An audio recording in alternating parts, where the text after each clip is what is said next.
네, 안녕하세요. 파이널컷 무비입니다. 저는 이제 아이폰, 아이패드, 맥북, 맥스튜디오 뭐 이런 것만 쓰는 사람인데요. 이번에 갤럭시 Z 폴드 7 나왔잖아요.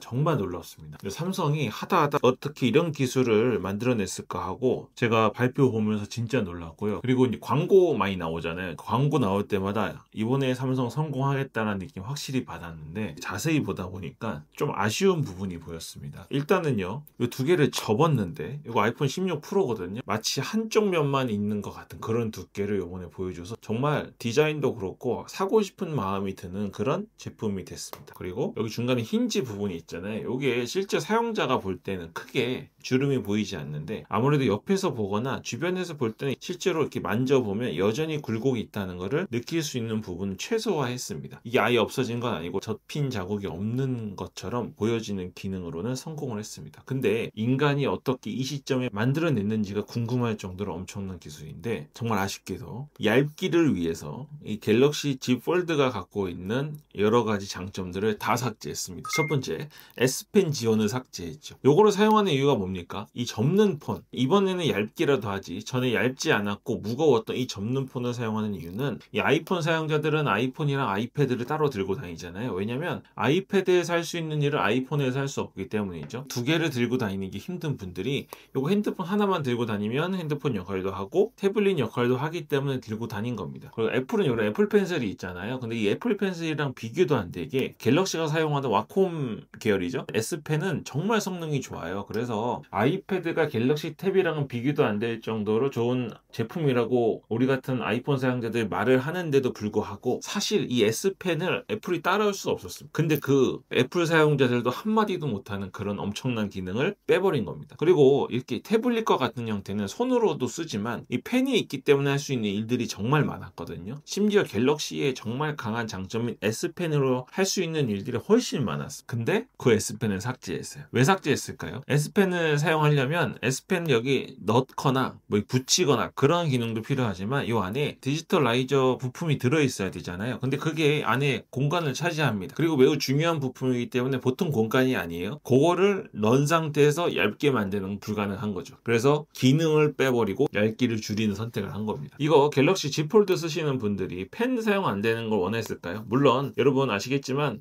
사용자들의 뭐 70% 이상인가가 밖에 있는 스크린만 쓴다는 말도 있더라고요. 그럼에도 불구하고 이 넓은 화면에 펜을 안 쓰는 게 아니라 아예 못 쓰게 해놨다? 이거를 납득할 사람이 누가 있을까 싶습니다. 또 한 가지는요. 여기 UDC라고 해서 카메라가 기능은 발휘하지만 카메라가 어디 있는지 보이지 않았어. 그래서 애플은 여기 다이나믹 디스플레이가 있잖아요. 요거 보고 엄청 놀렸죠. 아니 2025년 이렇게 큰 구멍이 있는 핸드폰이 도대체 어떻게 나왔고 이런 거 팔아먹을 수 있냐라고 갤럭시에서 엄청 놀렸습니다. 근데 이번에 결국에는 UDC를 빼고 구멍이 보이는 펀치홀 카메라로 돌아갔어. 왜 그랬을까요? UDC, 감춰져 있는 카메라로는 얇기를 줄이기도 어렵고 또 이 셀프 카메라의 성능이 너무 떨어지는데 그걸 살리기가 어려운 거죠. 사실 아이폰의 경우에는 여기 위에 다이나믹 아일랜드가 있는데 이 다이나믹 아일랜드를 이렇게 큰 상태로 유지한 이유는 이런 섬 하나가 있는 게 좋아서가 아닙니다. 요거를 없애면서 여기 있는 성능, 페이스 아이디라든지 셀프 카메라라든지 이런 것들을 제대로 구현하는 게 아직 불가능하기 때문에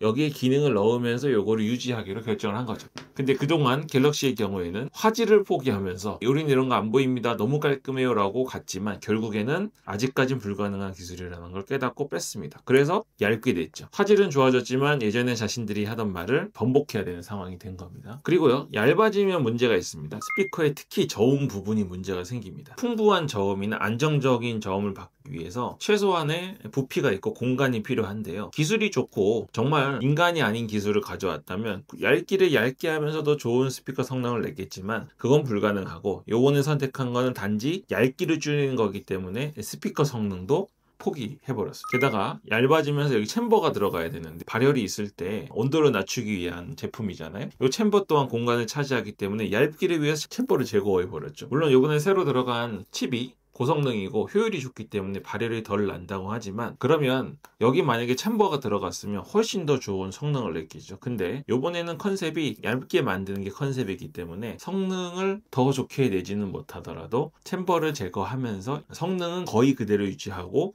얇기만 줄이는 데 집중한 겁니다. 제가 지금 줄줄줄 말씀드렸는데 이게 무슨 상황인가 보십시오. 분명히 최신 폰인데 성능은 이전 폰보다 기능이 다 떨어졌고, 성능은 물론이거니와 아예 기능이 없어진 것도 있죠. 심지어 충격적으로 펴지는 핸드폰인데 S펜이 사라지는 선택을 한 겁니다. 그리고 하나 좋아진 거는 얇기가 얇아진 거죠. 얇기가 얇아지면 뭐가 좋습니까? 광고하기가 좋아요. 갤럭시 Z 폴드 7 광고하는 거 보셨나요? 엄청 멋있죠? 엄청 깔끔하고 너무 예쁘고 사고 싶은 그런 광고가 됐습니다. 왜요? 원래 우리 사진 찍거나 영상 찍을 때 거기 환경이나 본판이 좋으면 대충 찍어도 예쁘게 나오는데, 지금 새로 나온 Z 폴드 모델의 디자인이나 두께 이런 것들이 너무너무 갖고 싶은 디자인으로 생겨버린 겁니다. 근데 그것 빼고는 다 완전히 업그레이드가 아니고 거의 다운그레이드 수준으로 떨어져 버린 느낌이 듭니다. 그리고 실제 갤럭시 Z 폴드 사용하시는 분들 가장 많이 말씀하시는 게, 이 갤럭시 Z 폴드를 어떻게 많이 사용하시냐면 이렇게 놓고 많이 사용하세요. 굉장히 편리하다고 합니다. 저 같은 아이폰 유저들은 알 수 없는 그런 환상적인 편리함을 느낄 수 있다고 합니다. 근데 이렇게 해놓은 상태에서 유지할 수 있는 거는 무게중심이 잘 맞기 때문이죠. 제가 맥북을 사용하는데 보통 맥북 사용자들이 막 자랑하고 이럴 때 한 손으로 뚜껑 여는 거 보여주잖아요. 두 손으로 이렇게 잡고 못생기게 여는 게 아니라 한 손으로 여는 이 감각 때문에 너무 행복하다고 얘기합니다. 근데 마찬가지로 갤럭시 Z 폴드 이전 사용자들도 이 완벽한 무게 배분 때문에 이렇게 사용하는 거를 너무너무 사랑스러워 하셨어요. 근데 요번에 얇아지면서 무게 배분도 흔들려가지고 이 상태에서 그냥 유지해서 쓰는 것도 어려울 뿐이거니와 너무 얇고 디스플레이도 더 커졌죠. 그래서 잡을 수 있는 부분도 줄어들어서 우려이긴 하지만 이거를 여는 게 더 힘들어져. 갤럭시 Z 폴드만이 갖고 있는 장점이 사라져 버렸다라고 아쉬워하시는 분들이 많습니다. 우주에는 물리법칙이라는 게 있습니다. 그리고 그 물리법칙의 정반대에 있는 것들이 각각의 장점을 갖고 있는데, 그 양쪽 다를 살리는 거는 물리법칙을 어기는 거라서 둘 중에 하나를 선택하거나 적당한 균형을 이루죠. 예를 들면 BMW 같은 경우는 엄청난 주행 성능을 자랑하잖아요. 대신에 이렇게 한국처럼 요철이 많거나 언덕이 많은 곳에서는 좀 단단한 승차감이라고 느낄 수 있습니다. 벤츠는 엄청 부드럽죠. 고속에서는 쫙 깔려간 느낌을 들 수도 있습니다. 물론 예전 벤츠라고들 하지만, 그렇지만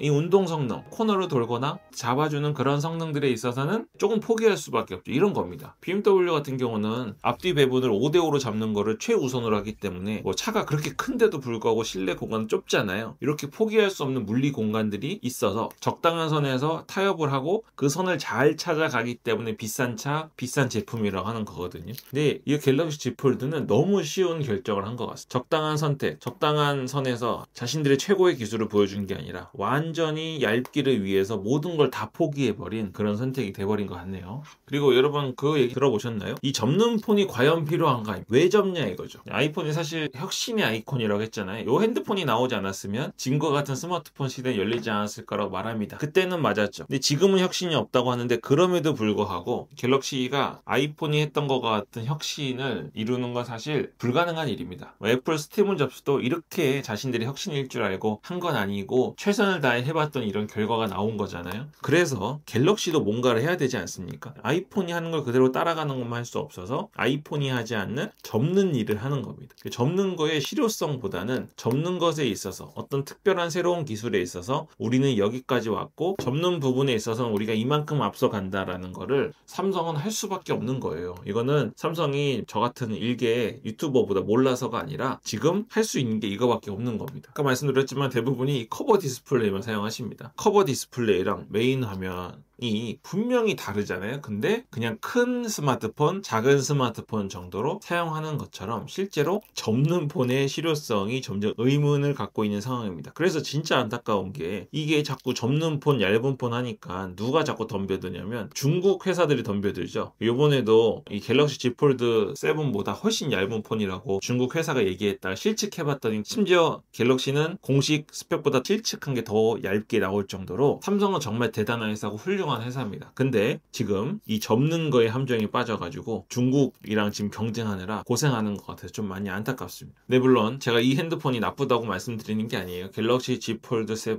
그냥 저는 안드로이드 사용자가 아닌데도 불구하고 광고를 보자마자 또 이번에 나왔다는 말을 듣자마자 야, 이건 정말 예쁘다, 정말 최고다라는 생각을 했습니다. 특히 저처럼 iOS에 넘어오지 못하시고 안드로이드 환경을 유지하셔야 되는 분들이 있잖아요. 그런 분들, 또 한국에서는 어쨌든 회사에서 안드로이드 계열의 생태계에서 일을 하셔야 되는 분들이 많이 있습니다. 그런 분들은 새로 바꾸신다면 갤럭시 Z 폴드 7을 사셔야 될 거고요. 뭐 S펜은 사라지고 뭐 이것도 생겼고 스피커도 안 좋아졌고 하지만 그래도 그 주머니에 쉽게 넣고 다닐 수 있는 폴더블 폰을 갖는 것만으로도 새로운 경험을 할 수 있는 기회라고 여기시는 분들이 분명히 계실 겁니다. 그런 분들은 이거만한 선택이 없죠. 돈이 있어도 이거보다 더 좋은 걸 살 수 있는 선택은 현재 지구상에 존재하지 않습니다. 지금 계속 할인하고 있으니까요. 제가 할인되는 가격들도 갱신해 놓을 테니까 필요하신 분들은 구매해 보시면 좋겠네요. 작년에 요거하고 갤럭시 S25 울트라인가요? 그거 나왔을 때 너무 잘 나와서 혹했습니다. 제가 솔직히 안드로이드만 아니면 iOS기만 하면 사고 싶을 정도로 혹했는데 이번에도 정말 놀랄 정도로 갤럭시 폰의 두께에 대해서는 누구도 반박할 수 없을 정도로 하드웨어는 정말 잘 나왔는데 조금 성급하지 않았나 하는 생각이 들어서 한번 영상 만들어 봤습니다. 여러분들 생각 어떤지 댓글 남겨주시면 감사하겠습니다. 네, 그럼 오늘 여기까지 하겠습니다. 파이널 건 무비였습니다.